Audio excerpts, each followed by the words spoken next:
Project Almanac, or Welcome to Yesterday as it was originally going to be called when it was supposed to come out last year, is a found footage time travel movie produced by Michael Bay about a whole bunch of kids who discover plans for a time machine. They then try to build and create this thing, test it, and see if they can actually go back in time. And of course, they can. And like most teenagers, they decide, well, it'd be really cool to go to some concerts we wanted to go to, or maybe go back and take that test that we failed, or maybe talk to that girl that we like again and do it better this time. That's understandable, because if I was their age, I'd probably want to do the same thing. But then eventually I'd want to go meet Abraham Lincoln, or see George Washington, or go all the way back to when Alexander the Great was ruling or something. And of course that never happens, because all these kids want to do is get a girl. And of course eventually the ripple effect takes place, and bad things start to happen, and all of a sudden it's not really that cool anymore to travel through time. Now don't get me wrong, I didn't hate this movie. There were definitely some enjoyable parts to it. Namely, some of the special effects were very well done in that they were convincing enough. They didn't look larger than life. They didn't look overblown. They added something to the movie, and I like that. Also, the kids have pretty good chemistry with one another. They get along well, and there are some entertaining moments, and it's kind of cool at first when you get to see them jump back and forth through time and change certain things, you know, the kind of stuff that you would do at the very beginning, but then they continue to only do that. They don't do anything really amazing or cool. They just kind of go like, well, I didn't really like the conversation I had with that girl I liked, so I'm gonna do it again. After a while, you kind of want some more meat, you know, and you just don't get it with this movie. This movie's idea of character development is, dude, you gonna go talk to her? Oh my god, I think she looked your way, man. Are you gonna go talk to her? I think she likes you, man. In regards to character, they're just really there to hold the camera and it be really shaky. Now let's talk about that, the found footage element to this movie. I can't help but compare it to Chronicle and Earth to Echo, two more recent found footage films that are similar in their science fiction-like elements. With every single found footage movie, there is always what I call the excuse.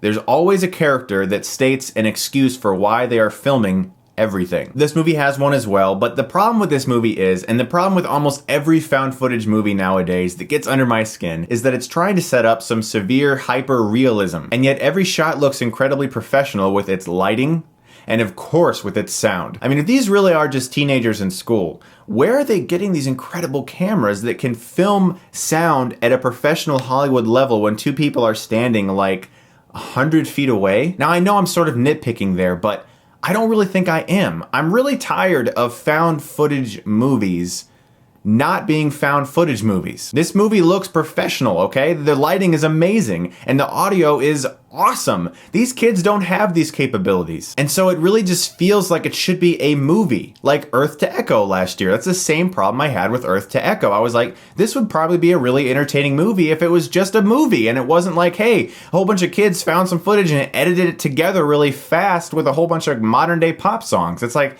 why is this even a found footage movie? I'll tell you why, because they can easily make their budget back. That's it, guys. In this movie, it's the epitome of a gimmick. There's no reason for this movie to be found footage at all. I'm tired of these found footage movies with these kids who are supposed to be filming everything, but everything's always in perfect focus. No one's ever oversaturated. The white balance is never out of control. It's always perfect. So that's my rant about the technical side of this movie and almost all found footage movies nowadays, but the characters in this movie just aren't interesting. They don't do anything cool except, oh wow, let's do a spring break time jumping marathon, and it's dumb after a while. You can't really get into that. It just doesn't really get you into the film because you're just watching a whole bunch of kids have fun with a time travel machine, which would be cool for about a half an hour maybe, but not for the entire runtime. Guys, this movie just didn't really work for me. There were moments where it was fun. The kids have good chemistry with one another, but overall, it's really just a found footage excuse to hopefully make their budget back. I'm gonna give Project Almanac a C-.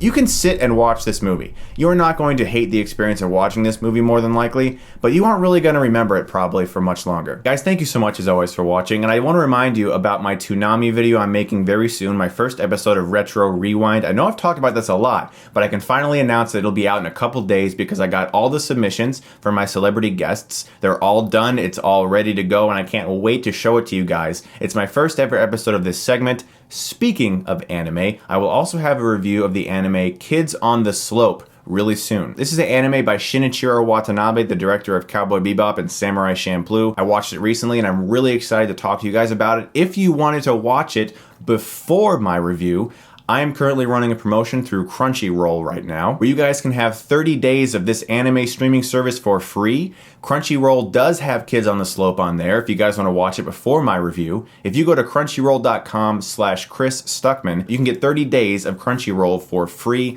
They have tons of anime on this site, all in HD, and quite often we get it very soon to when Japan actually has it released, which is unprecedented really. This site is run by people who really care about anime, who love anime, and there's no ads. That's so great. So go to crunchyroll.com/Chris Stuckmann. You get 30 days for free. It's my gift to you guys. It's no obligation, seriously. It's just like, hey, here, enjoy that. I'm trying to do more promotions like this on my channel that give you guys cool free stuff, and since I am going to be reviewing Kids on the Slope soon, it'd be cool for you guys to actually get a chance to watch it before I talk about it. Guys, as always, thank you so much for watching. I did also see The Loft this weekend. I'll have a review for that very soon. As always, I really appreciate you guys watching, and thank you so much. If you like this, you can click right here and get Stuckmanized.